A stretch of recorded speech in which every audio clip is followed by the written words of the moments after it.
Bismillahirrahmanirrahim. Assalamualaikum warahmatullahi wabarakatuh. Alhamdulillahirabbil alamin. Wassalatu wassalamu ala asyrafil mursalin wa ala alihi wa sahbihi ajma'in. Amma ba'du. Anak-anakku sekalian yang saya cintai dan saya banggakan, peserta didik baru SMP Negeri 2 Purwojati, selamat datang khususnya kepada siswa-siswi SMP Negeri 2 Purwojati kelas 7 yang saat ini sedang mengikuti masa pengenalan lingkungan sekolah secara online atau PJJ. Marilah sama-sama kita panjatkan puji syukur kehadirat Allah Subhanahu wa Ta'ala, karena dengan izinnya kita dapat berjumpa walaupun dalam suasana MPLS atau secara online.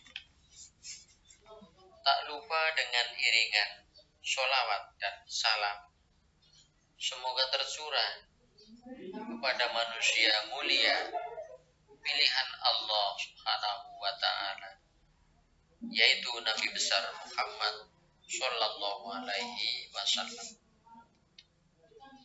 Anak-anakku sekalian yang saya cintai dan saya banggakan, Pak Guru akan menyampaikan materi pembinaan mental agama. Perlu diketahui bahwa orang yang belajar agama dan memahaminya serta mengamalkannya, maka orang itu akan memiliki mental agama yang baik.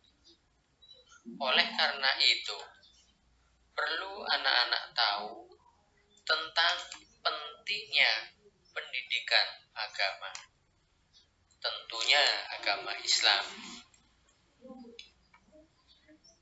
Berikut Pak Guru akan menguraikan mengenai pengertian agama, sumber agama, cara memahami agama, dan yang keempat adalah pentingnya agama. Anak-anakku sekalian, yang pertama pengertian agama. Menurut bahasa Sanskerta, agama terdiri dari kata a dan gama. A artinya tidak, gama artinya kacau. Berarti agama artinya bila digabung tidak kacau.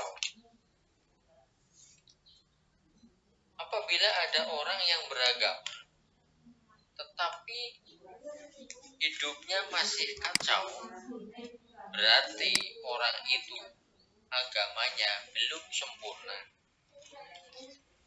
Yang kedua, sumber agama.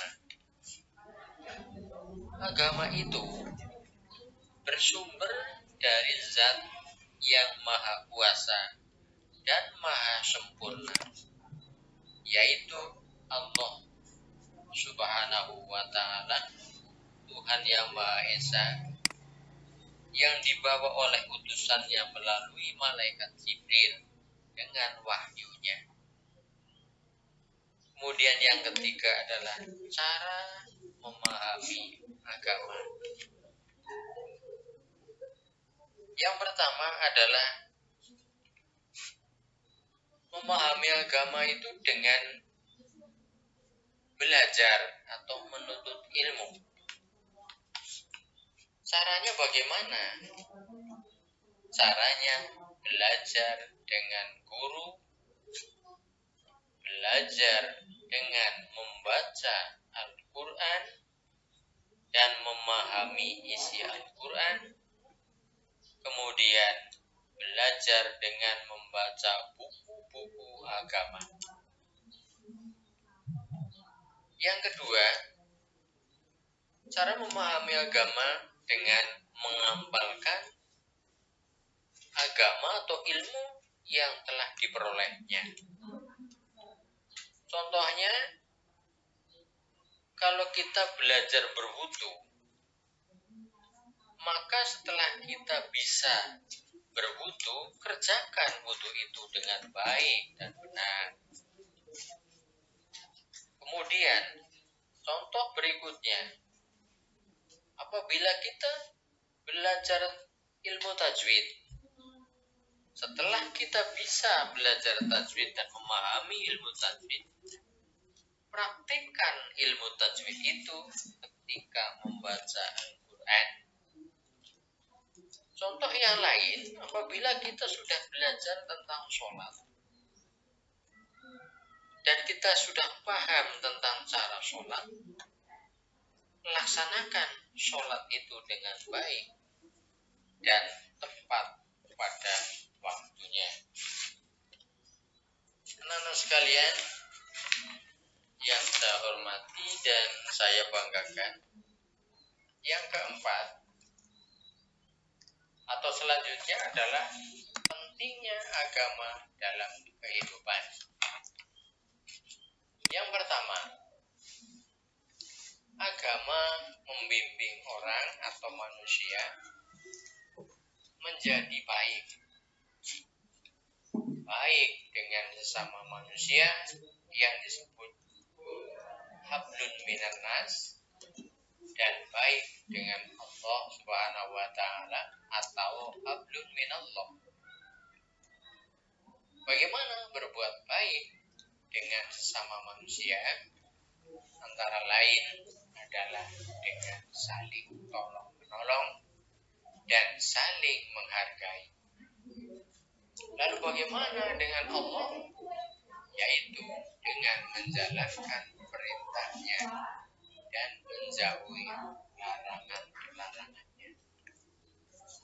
Kemudian yang kedua, agama membimbing manusia menjadi jujur atau siddiq dan dapat dipercaya atau amanah.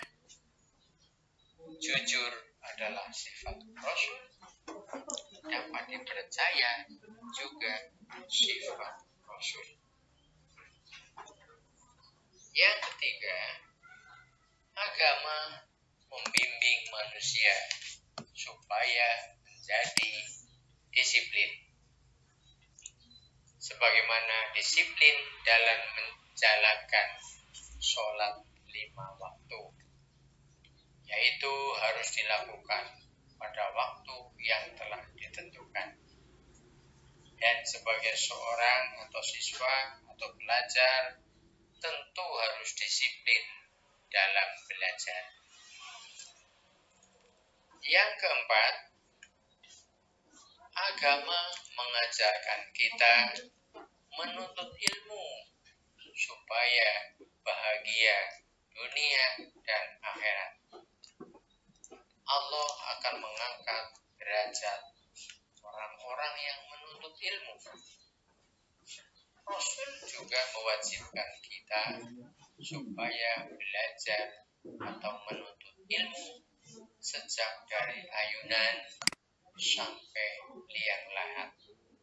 Artinya bahwa kita manusia ini belajar itu sejak mulai kecil sampai dengan tua atau selama hayat masih dikandung badan.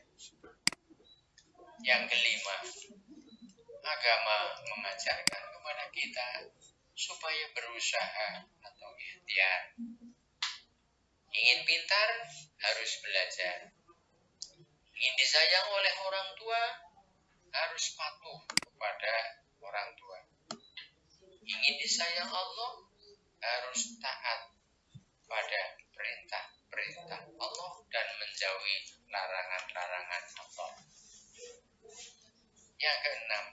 agama mengajarkan perintah tentang kebersihan, baik lahir maupun batin. Rasulullah pernah bersabda bahwa kebersihan adalah bagian dari iman. Yang ketujuh, agama mengajarkan kita supaya sabar. Karena dengan sabar kita terhindar dari putus asa. Dengan sabar kita akan berhasil, dan dengan putus asa kita akan gagal. Sabar adalah sebagian dari iman. Demikianlah bimbingan mental keagamaan kali ini. Semoga bermanfaat. Wabillahi taufiq wal hidayah. Wal-afu minkum. Wassalamualaikum warahmatullahi wabarakatuh.